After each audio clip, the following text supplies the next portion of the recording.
जरा कल्पना कीजिए एक ऐसी जगह की जहां एक अकेला दिन ना उसके 2 सालों से भी ज्यादा लंबा होता है। और एक ऐसी जगह जहां दिन का तापमान इतना भयंकर है कि सीसा यानी लेड भी पिघल जाए। बिल्कुल। लेकिन गजब की बात यह है कि फिर भी उसके ध्रुवों पर बर्फ जमी हुई है। मतलब सच में। और अगर कोई इंसान वहां खड़ा होकर आसमान की तरफ देखे ना, तो उसे दिन में 2 बार सूरज उगता और डूबता हुआ दिखाई देगा। ये सुनने में बिल्कुल किसी साइंस फिक्शन फिल्म जैसा लगता है। हाँ, एकदम। लेकिन आज की हमारी इस डीप डाइव का विषय है कोई विज्ञान कथा नहीं है। हम बात कर रहे हैं हमारे ही सौरमंडल के सबसे छोटे और सूरज के सबसे करीब वाले ग्रह की, यानी बुध, जिसे हम मकरी भी कहते हैं। यह एक ऐसा ग्रह है जो अपने आप में इतने सारे विरोधाभास समेटे हुए हैं कि मैं कहती हूँ इसे समझना किसी पहेली को सुलझाने से कम नहीं है। सही कहा।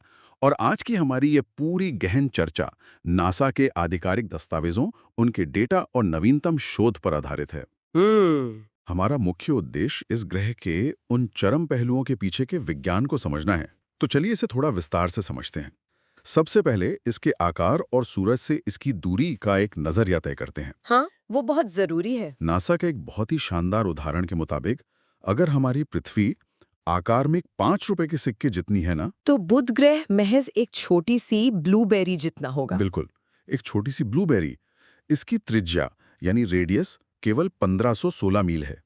और ये छोटी सी ब्लूबेरी सूरज से औसतन सिर्फ 36 मिलियन मील की दूरी पर है। जो कि खगोलीय स्तर पर बहुत ही कम दूरी है। हाँ, मतलब ये दूरी इतनी कम है कि सूरज के प्रकाश को वहां पहुंचने में सिर्फ 3.2 मिनट लगते हैं, जबकि हमारी पृथ्वी तक उसी प्रकाश को आने में 8 मिनट का समय लगता है। और इस नजदीकी का असर न सिर्फ प्रकाश पर नहीं पड़ता, बल्कि गुरुत्वाकर्षण यानी ग्रेविटी पर भी पड़ता है। वो कैसे? देखिए, सूरज का आकार और उसका द्रव्यमान इतना विशाल है कि वो अपने आसपास की हर चीज को एक भयानक ताकत से अपनी ओर खींचता है। जाहिर है। तो इस विशाल गुरुत्वाकर्षण के चंगुल से बचने और सीधे सूरज की आग में गिरने से खुद को रोकने के लिए ना, बुध के पास सिर्फ एक ही रास्ता है, और वो है अविश्वसनीय गति। अरे वाह, तो एक तरह से ये जीवन और मृत्यु की दौड़ है। बिल्कुल। नासा का डेटा बताता है कि इसे सूरज का चक्कर लगाने के लिए 29 मील प्रति सेकंड की रफ्तार से अंतरिक्ष में दौड़ना पड़ता है। हम्म। 29 मील यानी लगभग 47 किलोमीटर, वो भी सिर्फ 1 सेकंड में। जो कि बहुत बहुत तेज है। सच में। ये हमारे सौरमंडल का सबसे तेज गति से परिक्रमा करने वाला ग्रह है। इसी गति के कारण बुध ग्रह पर एक पूरा साल यानी सूरज का एक पूरा चक्कर केवल 88 पृथ्वी दिनों में खत्म हो जाता है। हाँ, गति ही इसके अस्तित्व को बचाए हुए है। लेकिन दिलचस्प बात यह है कि इसकी ये जो परिक्रमा की गति है और इसकी अपनी धुरी पर घूमने की जो गति है, उनके बीच कोई तालमेल ही नहीं है। यही वो हिस्सा है जिसने मुझे इस डेटा को पढ़ते समय सबसे ज्यादा उलझा दिया था। हम्म। मतलब अगर साल सिर्फ 88 दिन का है, तो दिन कैसा होता होगा? यही तो सबसे बड़ा रहस्य है। आमतौर पर हम्म। हम ये मान लेते हैं कि जो ग्रह जितनी तेजी से सूरज के चक्कर लगाता है, वो लट्टू की तरह उतनी ही तेजी से अपनी धुरी पर भी घूमेगा। लेकिन डेटा तो कुछ और ही कहता है। हाँ, क्योंकि बुध अपनी धुरी पर बहुत ही धीमी गति से घूमता है। इसे अपनी धुरी पर एक पूरा चक्कर लगाने में 59 पृथ्वी दिन लग जाते हैं। और ये भीमापन ना इसके गुरुत्वाकर्षण के उस संघर्ष का ही नतीजा है जो ये सूरज के साथ कर रहा है। सूरज का जो ज्वारीय बल है यानी टाइडल फोर्स, वो इसके घुमाव को धीमा कर देता है। अच्छा, तो अगर हम सिर्फ इस गणित को देखें, हम्म। तो एक साल 88 दिन का और अपनी धुरी पर एक घुमाव 59 दिन का। लेकिन यहाँ मामला और भी पेचीदा हो जाता है। बिल्कुल, क्योंकि 59 दिन तो सिर्फ उसे अपनी धुरी पर घूमने में लगते हैं। हाँ, लेकिन अगर एक सौर्य दिन की बात की जाए, मतलब सूरज उगने से लेकर अगले सूरज उगने तक का समय, तो नासा का डेटा बताता है कि वह 176 पृथ्वी दिनों का होता है। दिमाग घुमा देने वाला गणित है ये। सच में। ये कैसे मुमकिन है कि एक दिन 176 दिनों का हो, जबकि पूरा साल 88 दिन में ही खत्म हो रहा है? इसका सीधा मतलब तो ये हुआ कि बुध ग्रह पर एक अकेला दिन उसके 2 सालों के बराबर होता है। मैं सोच रहा था शायद इसके पीछे बुध की अत्यधिक अंडाकार कक्षा का हाथ है। हाँ, ये एक बहुत ही सटीक विश्लेषण है। मैं बताती हूँ, बुध की कक्षा ना एकदम गोल नहीं है, बल्कि बहुत ज्यादा खींची हुई या अंडाकार है। हम्म। इस वजह से जब ये अपनी कक्षा में सूरज के सबसे करीब पहुंचता है, जिसे हम उपसौर कहते हैं, तब इसकी परिक्रमा की गति इतनी तेज हो जाती है कि वो कुछ समय के लिए इसके अपनी धुरी पर घूमने की गति को पीछे छोड़ देती है। अच्छा, तो मैं इसे थोड़ा विजुअलाइज करने की कोशिश करता हूँ। अगर कोई व्यक्ति बुध की सतह पर खड़ा होकर आसमान को देखे, तो सूरज पहले सामान्य रूप से उगता हुआ दिखाई देगा। हाँ बिल्कुल। लेकिन जब बुध सूरज के सबसे करीब पहुंचकर अपनी अधिकतम रफ्तार पकड़ता है ना, तो आसमान में सूरज की गति अचानक धीमी हो जाती है। फिर वो रुक जाता है और कुछ समय के लिए वापस पीछे की तरफ जाने लगता है। पश्चिम से पूरब की ओर। हाँ, गजब। और फिर थोड़ी देर बाद सूरज फिर से रुकता है और अपनी सामान्य दिशा में आगे बढ़ने लगता है। बिल्कुल। और सोचिए, अगर कोई इंसान उस समय उस जगह खड़ा हो जहां ठीक सूर्योदय या सूर्यास्त हो रहा है, तो उसे दिन में 2 बार सूरज उगता हुआ या 2 बार डूबता हुआ दिखाई देगा। ये ब्रह्मांडीय यांत्रिकी का एक अद्भुत नजारा है। और इसके साथ ही ना, हमें बुध के झुकाव पर भी गौर करना चाहिए। टिल्ट पर। हाँ, जैसे पृथ्वी अपनी धुरी पर लगभग 23.5 डिग्री झुकी हुई है, जिसके कारण कभी उत्तरी गोलार्ध सूरज की तरफ होता है तो कभी दक्षिणी गोलार्ध। हाँ और इसी झुकाव से हमारे यहाँ मौसम बदलते हैं ना, सर्दियां, गर्मियां और बरसात। बिल्कुल। लेकिन बुध की धुरी का झुकाव केवल 2 डिग्री है। सिर्फ 2 डिग्री? हाँ, 2 डिग्री का झुकाव न के बराबर है। इसका अर्थ यह है कि बुध लगभग पूरी तरह से सीधा खड़ा है, और जब कोई झुकाव ही नहीं होगा तो सतह के किसी भी हिस्से को सूरज की रोशनी में कोई खास बदलाव महसूस नहीं होगा। तो नतीजा ये है कि वहां कोई मौसम नहीं बदलते। एकदम सही, कोई ऋतुएं नहीं है वहां। तो इतने लंबे दिन, जहां एक दिन 176 पृथ्वी दिनों तक खिंच जाता है और सूरज के इतने करीब होने की स्थिति, इसका सीधा असर तो इसके तापमान पर पड़ता ही होगा ना। जाहिर सी बात है। अब यहां मेरे दिमाग में एक बहुत ही तार्किक सवाल आता है। चूंकि यह ग्रह सूरज के सबसे करीब है, तो इसे पूरे सौरमंडल का सबसे गर्म ग्रह होना चाहिए। मैंने हमेशा यही सोचा था कि जो आग के सबसे करीब होगा वो सबसे ज्यादा जलेगा। ज्यादातर लोगों को यही लगता है। लेकिन नासा का डेटा एक बहुत बड़ा सरप्राइज देता है। सबसे गर्म ग्रह होने का खिताब बुध के पास है ही नहीं, बल्कि दूसरे नंबर के ग्रह शुक्र यानी वीनस के पास है। और यही विज्ञान की खूबसूरती है कि वो हमारे सीधे साधे तर्कों को चुनौती देता है। शुक्र के सबसे गर्म होने का कारण है उसका वायुमंडल। अच्छा। हाँ, शुक्र के पास ना कार्बन डाइऑक्साइड का एक बहुत ही मोटा और घना वायुमंडल है, जो एक कंबल की तरह काम करता है। सूरज की जो भी गर्मी अंदर आती है, वो ग्रीन हाउस प्रभाव के कारण वापस बाहर अंतरिक्ष में नहीं जा पाती। तो इसका मतलब है कि बुध के तापमान का पूरा खेल वायुमंडल के न होने पर टिका है। मतलब बुध के पास ऊष्मा को रोक कर रखने के लिए कोई कंबल या वायुमंडल ही नहीं है। सटीक बात है। और इसी वजह से बुध पर तापमान स्थिर नहीं रहता, बल्कि वो सौर मंडल के सबसे भयानक तापीय तनाव से गुजरता है। चलिए, इसे समझने के लिए एक उदाहरण लेते हैं।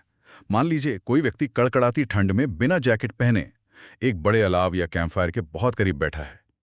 बहुत अच्छा उदाहरण है। तो उसके शरीर का सामने का हिस्सा जो आग की तरफ है वो भयानक गर्मी से जल रहा है, लेकिन उसकी पीठ जहां आग की आंच नहीं पहुंच रही और कोई कपड़ा भी नहीं है, वो ठंड से जम रही है।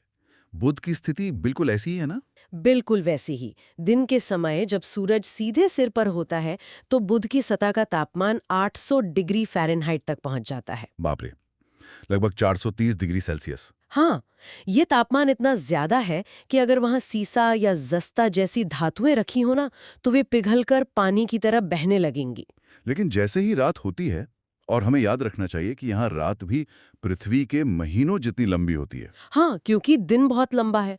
तो कोई वायुमंडल ना होने के कारण दिन की सारी गर्मी तुरंत अंतरिक्ष की शून्यता में भाग जाती है। गर्मी को रोकने के लिए कुछ है ही नहीं वहां। बिल्कुल। और रात का तापमान गिरकर -290 डिग्री फ़ारेनहाइट तक पहुंच जाता है, यानी लगभग -180 डिग्री सेल्सियस। ये तो एक ही ग्रह पर आग और बर्फ के बीच झूलने जैसा हो गया। हाँ, 800 डिग्री फ़ारेनहाइट से लेकर -290 डिग्री फ़ारेनहाइट तक का ये जो उतार चढ़ाव है ना, ये चट्टानों पर भयंकर दबाव डालता है, जिससे सतह का स्वरूप भी बदलता रहता है। लेकिन एक बात बताइए, जब हम कहते हैं कि बुध के पास वायुमंडल नहीं है, तो क्या वहां बिल्कुल ही शून्यता है, वैक्यूम है? नहीं, ऐसा भी नहीं है। क्योंकि नासा के दस्तावेजों में एक शब्द का जिक्र बार बार आता है, एक्सोस्फीयर। मुझे लगता है यह समझना बहुत जरूरी है कि ये एक्सोस्फीयर सामान्य वायुमंडल से कैसे अलग है। बहुत अलग है। वायुमंडल और एक्सोस्फीयर में जमीन आसमान का फर्क है। पृथ्वी जैसे वायुमंडल में गैसें गुरुत्वाकर्षण के कारण एक साथ घनीभूत होकर बंधी रहती हैं, गैस के अणु आपस में टकराते हैं और एक दबाव बनाते हैं। प्रेशर बनता है। हाँ, लेकिन बुध का एक्सोस्फीयर बेहद पतला और अस्थिर है।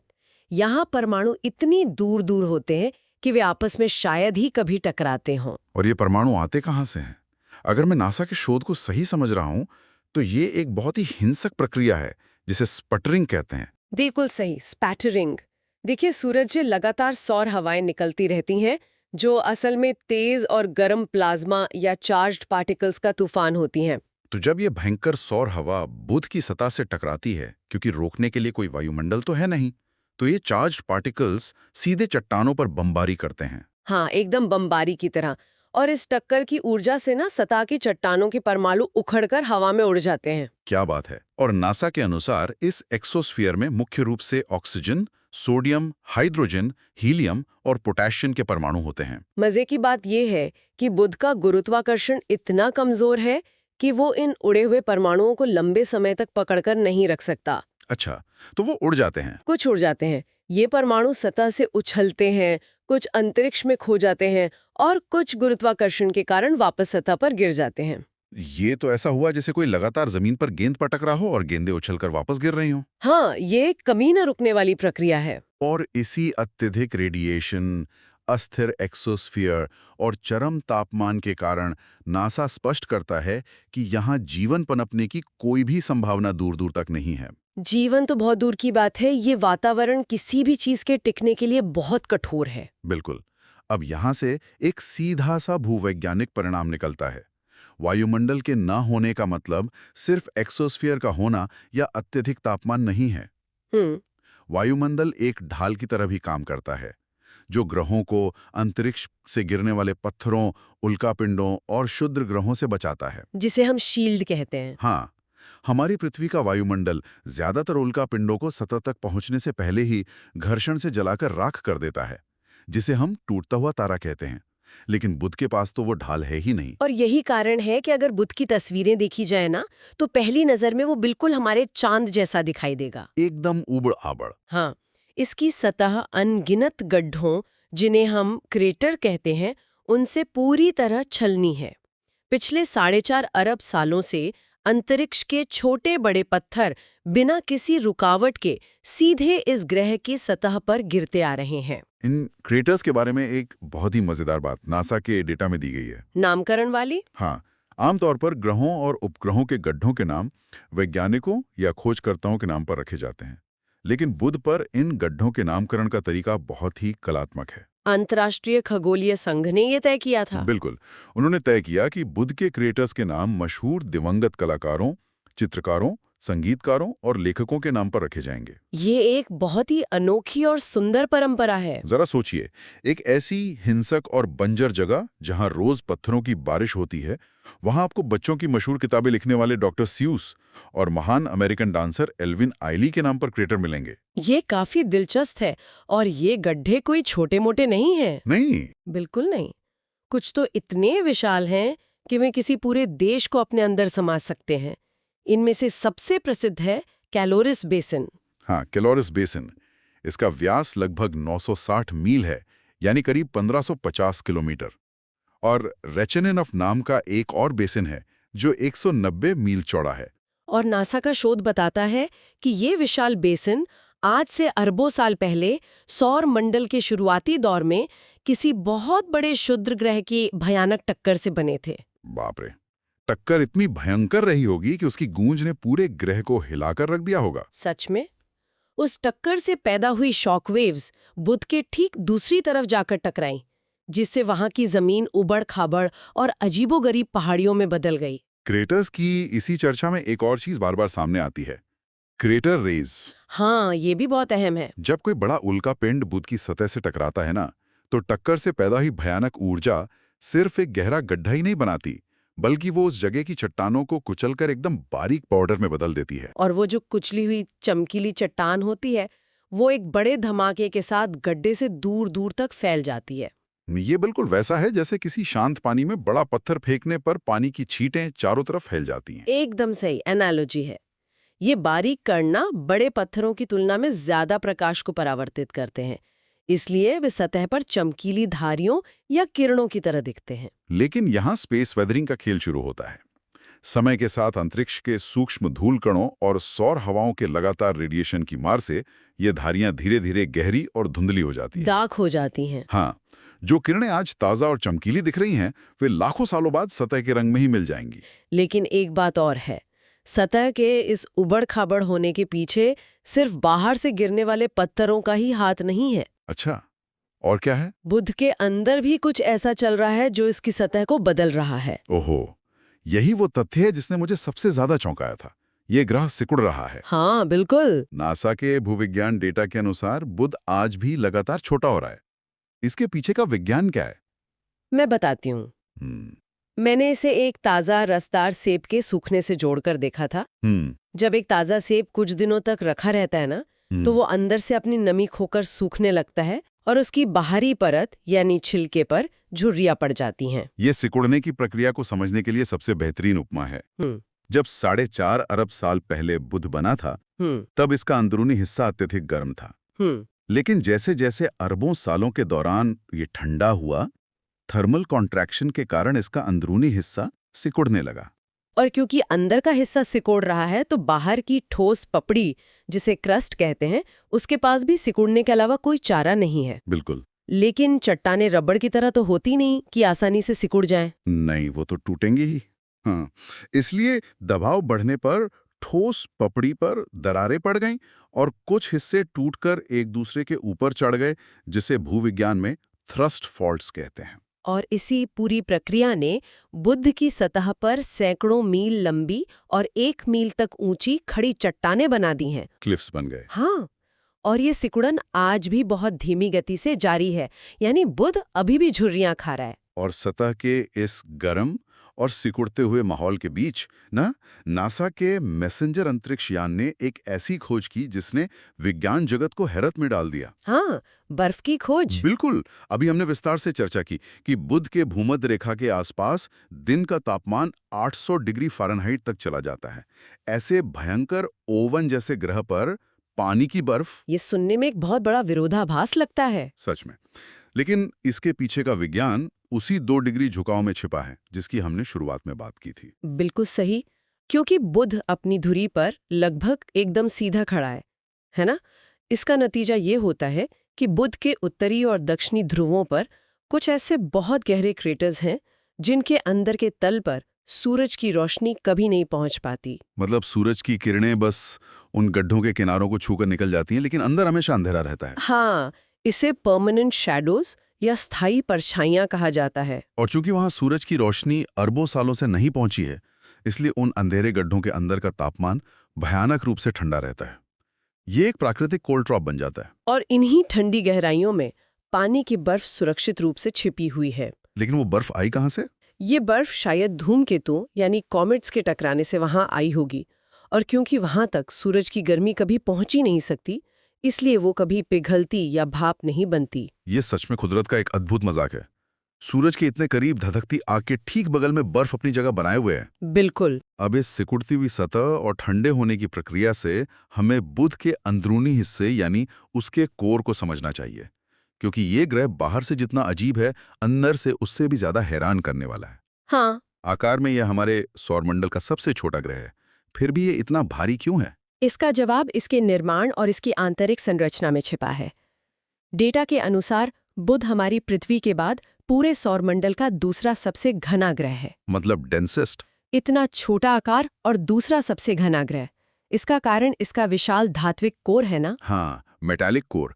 नासा का डेटा बताता है कि बुध का लगभग 85% हिस्सा सिर्फ इसका धात्विक कोर है। 85%? हाँ, इसके कोर की त्रिज्या ही लगभग 1289 मील है और इसके ऊपर जो चट्टानी आवरण है, जिसे हम मैंटल और क्रस्ट कहते हैं, वो केवल 400 किलोमीटर मोटा है। अगर पृथ्वी से तुलना की जाए तो पृथ्वी का कोर उसके कुल आयतन का सिर्फ 15% है, जबकि बुध का कोर 85% है। सही कहा। तो अगर इस डेटा को आसान भाषा में विजुलाइज किया जाए तो इसका मतलब है कि बुध असल में अंतरिक्ष में 29 मील प्रति सेकंड की रफ्तार से उड़ने वाला एक बहुत बड़ा तोप का गोला है, जिस पर बस मिट्टी और चट्टान की एक बहुत ही पतली सी परत चढ़ी हुई है। बिल्कुल, तोप का गोला ही है वो, और वैज्ञानिक अभी भी इस बात पर बहस करते हैं कि इतना बड़ा कोर कैसे बचा रह गया। हाँ, ये एक बहुत बड़ा रहस्य है।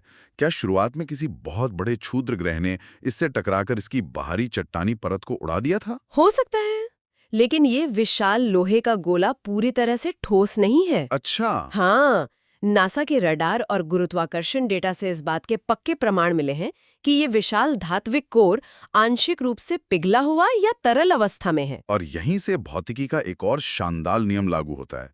जब एक ग्रह के अंदर पिघला हुआ लोहा घूमता है ना, तो वो एक विशाल जनरेटर या डायनेमो की तरह काम करता है। बिल्कुल। और इसी तरल कोर के घूमने की वजह से बुध का अपना एक चुंबकीय क्षेत्र पैदा होता है। Magnetic field.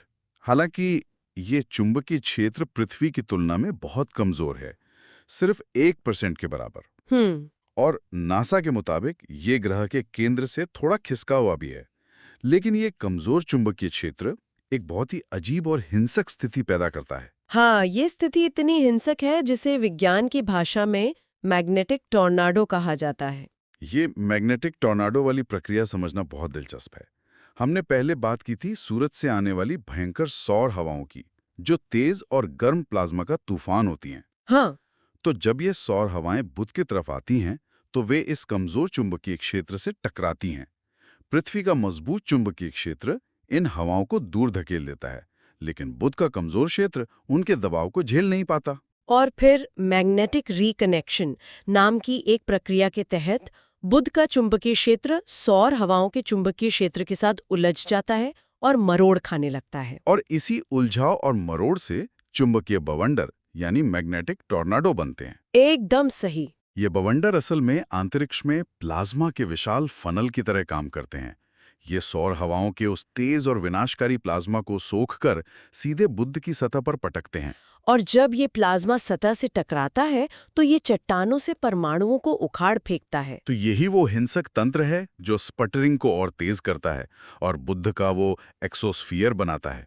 सूरज प्लाज्मा फेंकता है, चुंबकीय बवंडर उसे सतह पर पटकते हैं और सतह से परमाणु हवा में उड़ जाते हैं। और ये सब एक ऐसे ग्रह पर हो रहा है जो बिल्कुल अकेला है।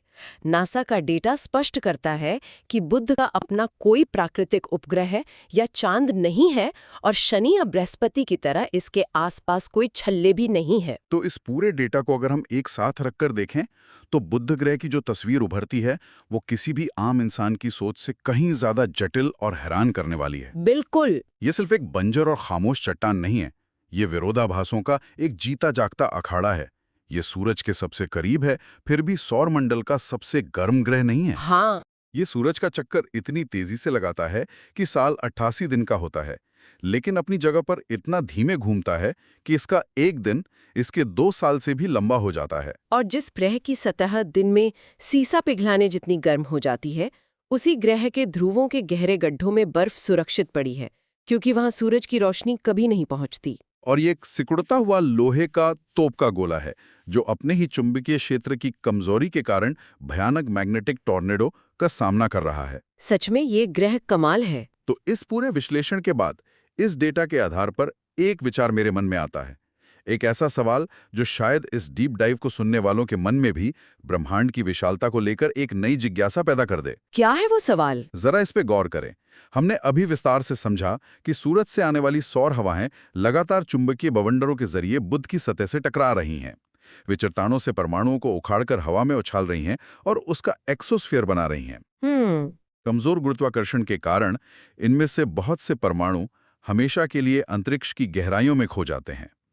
सूरज लगातार बुध की सतह को खुरच रहा है और अंतरिक्ष में उड़ा रहा है। तो आप ये कहना चाह रहे हैं कि तो सवाल ये है, अगर पिछले 4.5 अरब सालों से बुध की सतह इसी तरह सौर हवाओं की मार खाकर धीरे धीरे अंतरिक्ष में उड़ रही है और ये ग्रह अपनी गर्मी खोकर सिकुड़ भी रहा है, तो क्या इसका मतलब ये है कि ये ग्रह बहुत ही धीमी गति से वाष्पित यानी एवेपोरेट हो रहा है? ओहो, ये तो बहुत गहरा विचार है। क्या सुदूर भविष्य में करोड़ों या अरबों साल बाद एक दिन ऐसा आएगा जब ये लोहे का तोप का गोला पूरी तरह से सौर हवाओं के घर्षण में घिस कर अंतरिक्ष में एक धूल के बादल की तरह गायब हो जाएगा? ये सोचने वाली बात है। पूरी तरह से निगल लेगा जिसे उसने बनाया था। ये एक ऐसा सवाल है जो हमें ये सोचने पर मजबूर करता है कि हमारे सौर मंडल में कुछ भी स्थायी नहीं है, सब कुछ बदल रहा है और खत्म हो रहा है। इसी विचारोत्तेजक सवाल के साथ हम आज की इस गहन चर्चा को यहीं विराम देते हैं। आगे भी विज्ञान और ब्रह्मांड के ऐसे ही किसी दिलचस्प और जटिल डेटा के साथ फिर जुड़ेंगे।